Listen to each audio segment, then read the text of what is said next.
I'm just gonna keep it real right now. I don't even know how to start this video because I haven't filmed in so long, but hi, hello. Now, if you watch my channel at all, you'll know this, my beloved 2012 Hyundai Veloster has gotta go.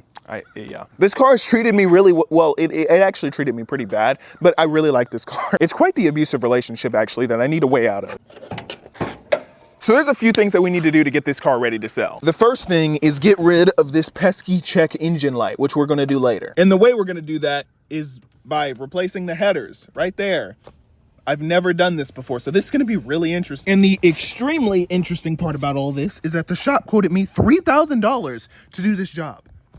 $3,000. That's almost as much as my transmission was. Well, actually, I think it was a little more. This car has been great to me, by the way. Now, if we look past my questionable intake right here, all the way back here, we'll see the headers, which are covered in JB Weld because I tried to fix the exhaust leak. We won't talk about that. The only thing I'm really worried about getting this out is I might have accidentally JB welded the O2 sensor, so that could be problematic, but we'll just worry about that later. First step, actually, no, that is the first. Okay, step one is getting this heat shielding off, which is this bolt right there. Alrighty, it's been 10 minutes. We're still on step one. I can't get this bolt out for some reason. Status update number 2 on step 1. We're just gonna give up. That's what we're gonna do, and we're gonna jack the car up now and go on to step 2. Ow. All right, so down here we could get a better view of what we're doing. We're trying to get this entire component out, the headers, and we got 9 bolts up there. But first we need to get that bolt right there. I bought this breaker bar. So if this doesn't work, I am going to... Right, here's the first of many problems of this video. This is the socket that fits, and this does not... It doesn't fit on there. If you haven't guessed already, I'm still quite the novice at this. So all I know is this fits, that doesn't, and now I have to go to Harbor Freight. Now, typically this wouldn't be problematic, but that will mean that the exhaust will be heated up by the time we get back, which means we're gonna have to wait longer to fix the car. So since we got it started up cold, you can hear the exhaust leak in here. It's pretty bad, but what's even worse is that when I'm sitting there idling, this is where the AC takes in the air and it kind of comes up through the hood. Basically, if I sit too long and forget to turn on the recirculating air, I'm going to slowly die. All right, one trip to Harbor Freight later, we are now an hour down and we still have done absolutely nothing. Oh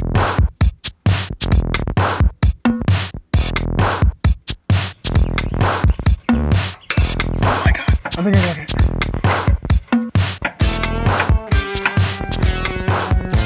Yes.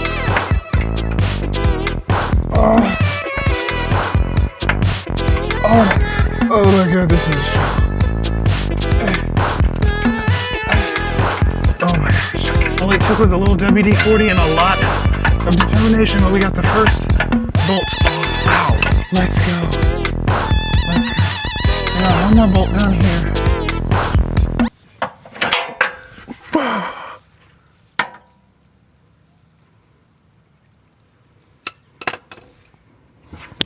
That sound was the brand new tool that I just bought breaking. That's not good. So this has turned out to be quite the catastrophe. We managed to break the brand new tool that we just got, which is bad, but the thing that's even worse is now I got one of the bolts off. So theoretically the car should have an even worse exhaust leak now, and we have to go back to Harbor Freight. I'm actually genuinely scared. I do not know how this is gonna sound, but oh, that's terrible.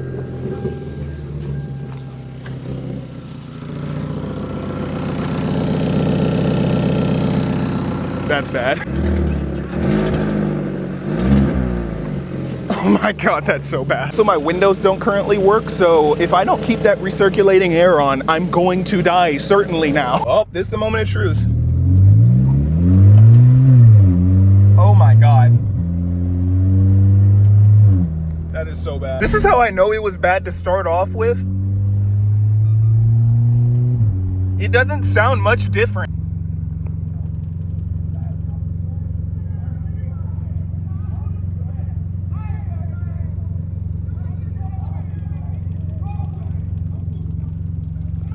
All right, I didn't record it, but we got the second thing off. It looks a little different than the other one, but we're not gonna worry about that for now. But the bottom part of the headers are completely disconnected. So now we need to see how it sounds now, because this will determine whether or not I can go to the hardware store on my own again, because we ran into another problem.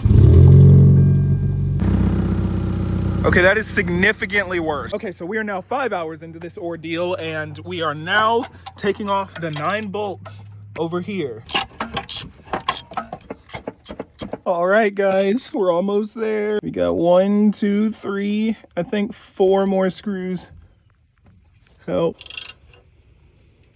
Another hour later, we got this off. We had to break the headers to get it off, but right now we're trying to get this O2 sensor off of this cap. Oh my gosh, you can see this thing is pretty toasted in there. Yeah, it's not supposed to look like that. And that might explain why my car burbled so much. Though it has a muffler delete, it shouldn't have been burbling as much as it did, and it also put out a lot of black soot. Now, if this does actually take the burbles away, I think I'm actually gonna be kind of sad because those are really cool, I'm not gonna lie. They were very tasteful. But since we have open headers right now, should we give it a start? Oh my God, it's so bad.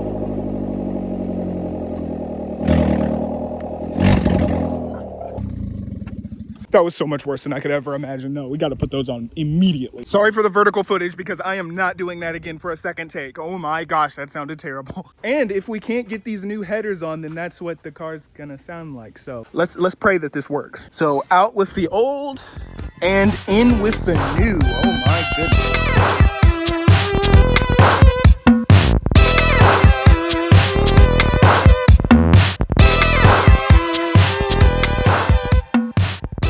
Skipped a lot because things got crazy, but we got the O2 sensor back in. We've got all of these bolts connecting the headers to the engine in, but there's only one problem. This little stud right here came out with the catalytic converter and I can't get it off, which means there's one bolt missing over there. So we'll still have the exhaust leak, but it should be good enough to get to the shop at least. Now we're gonna start it right now, but what I'm actually worried about, the gasket for the header. If we hear exhaust leak down towards this way, it's good. If we hear it up there, that's bad.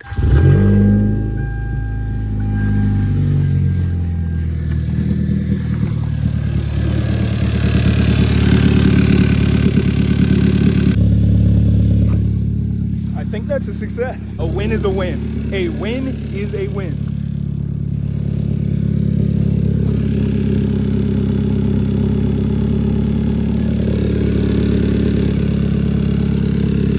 That's not good. That should just be burning off the catalytic converter.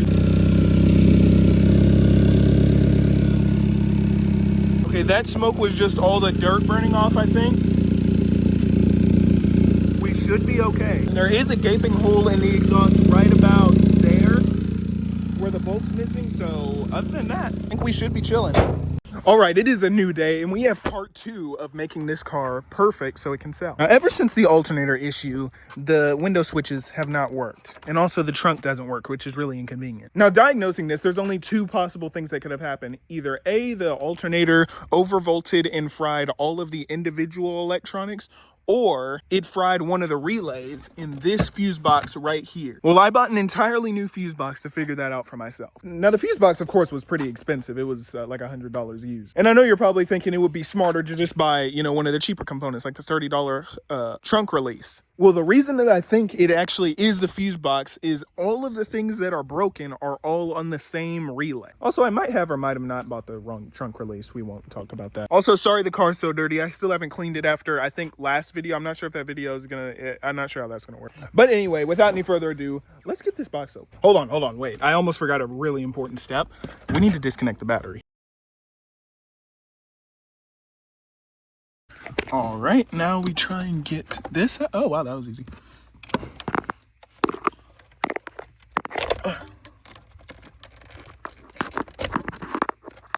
And we need to make sure not to break any of this, or else we are infinitely cooked.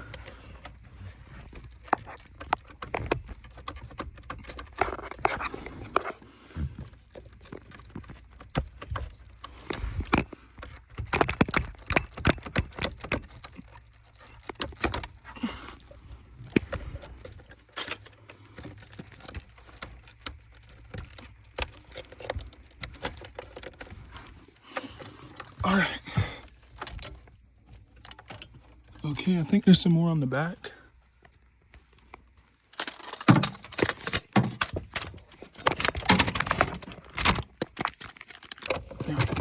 Whew, This is it. All right, now we just plug everything back in and hope that it works.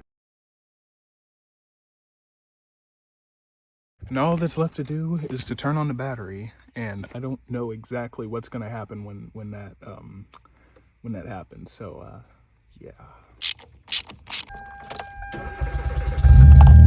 It does start.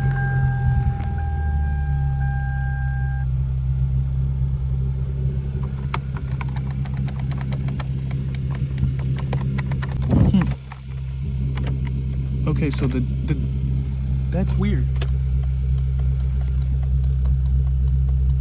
All right, that wasn't working. The turn signal clicker works now. Let's see if the trunk works. The trunk does work. Let's go. Oh my gosh. Okay, that might have been worth it just there. I don't feel like I'm explaining what's going on. Right now, the window switches are the door locks, but the door lock is also the door lock. Wait, that just okay, that was door lock. Lock does not work. That was door lock. And on this side, it does the same thing. When I had originally taken the car to the shop after the alternator blew and the alternator supposedly fried the fuse box, I told them that they also broke this switch, which they did. So they replaced it. But I think this is from a newer model and the wiring's different, which is why I don't even know. But honestly, most of the stuff works. I'm just worried that something might be cross-wired and I don't want to screw up the car. I mean, it runs good. Got AC, got hazards, turn signals. We didn't have the clicker before, so it fixed that.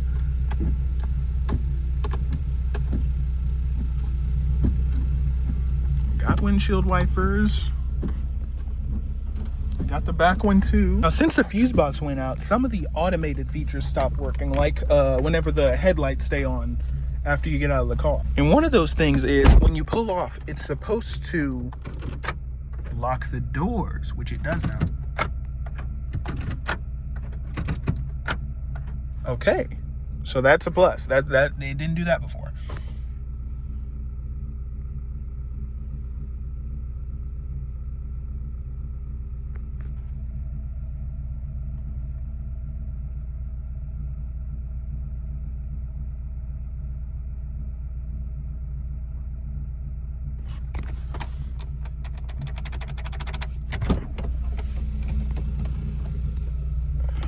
Maybe it's a fuse, maybe, possibly.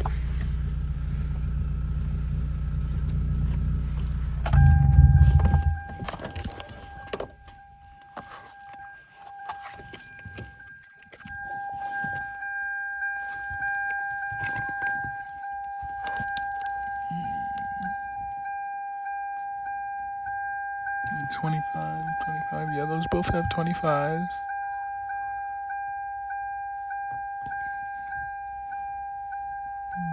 Where is the one for the door locks?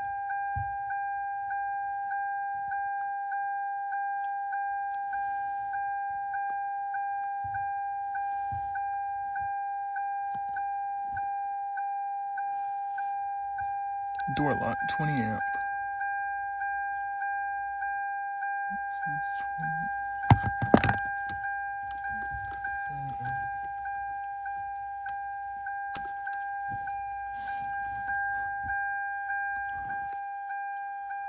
I mean, everything looks fine.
All right, I just had a breakthrough.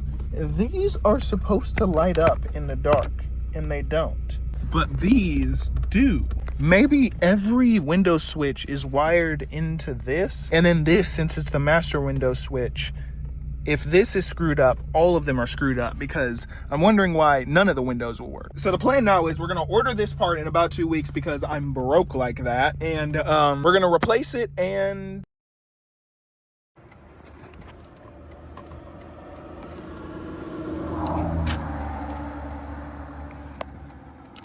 I don't even really know what to do anymore. Yeah, the Veloster's broken again. But this time it's not the same problem, or at least I don't think so. I'm just gonna roll the footage. Yeah.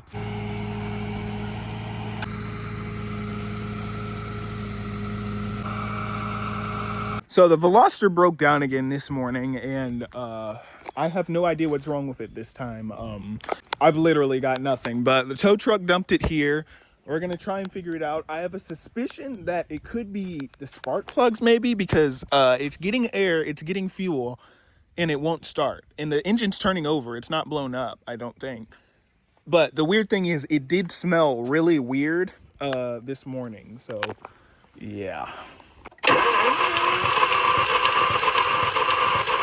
It's about 2 weeks later right now, and the car has been sitting ever since. The car cranks, but it does not start. Now, it randomly broke down in the middle of the road, but the engine's fine because it cranks fine. And there's nothing wrong with the fuel pump. I checked the fuel, it looks fine. So it has to be a sensor. We had a few check engine lights for camshaft position sensors and crankshaft position sensors, one of which I replaced in a video. And this right here is the part. Now, if this doesn't fix my car, I am screwed. If this does not fix my car, I'm cooked, basically. But I do have some other stuff just in case that doesn't work.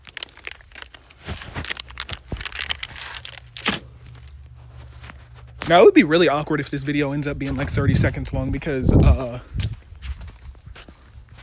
what would be really awkward is if this video ends up being 30 seconds long because this is actually what's wrong with the car, but who knows?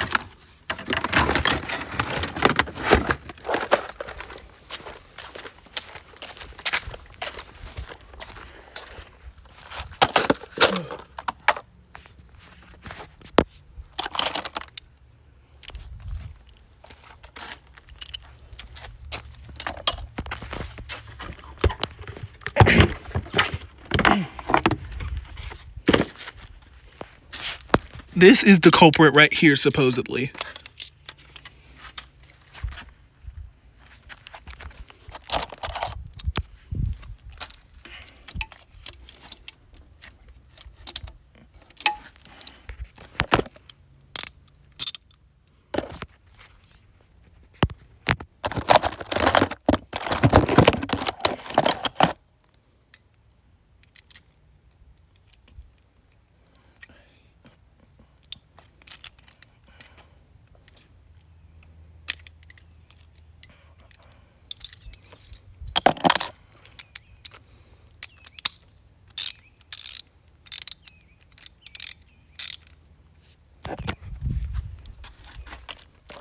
So all we have to do is unscrew this guy.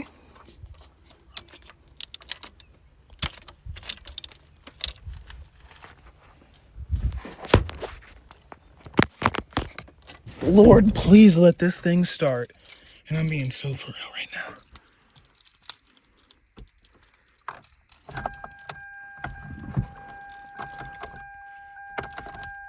Okay, now the key doesn't want to turn. That's new.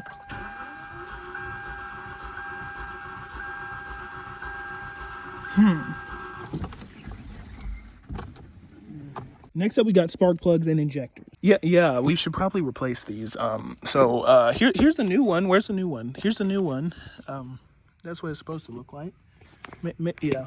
Okay, now hypothetically, since we have everything plugged in, all right, we got the new sensors, we got new spark plugs, new coil packs. Everything's all plugged in, including this guy. Come on, you can do it, you can do it. I believe in you, Veloster. Come on, you know you want to.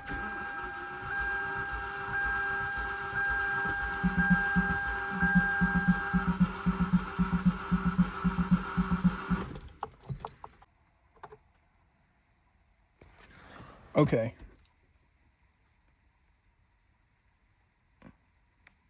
So I did notice something interesting. When I try to start it, if I tap the gas a little bit, you'll only hear 3 little pops at a time.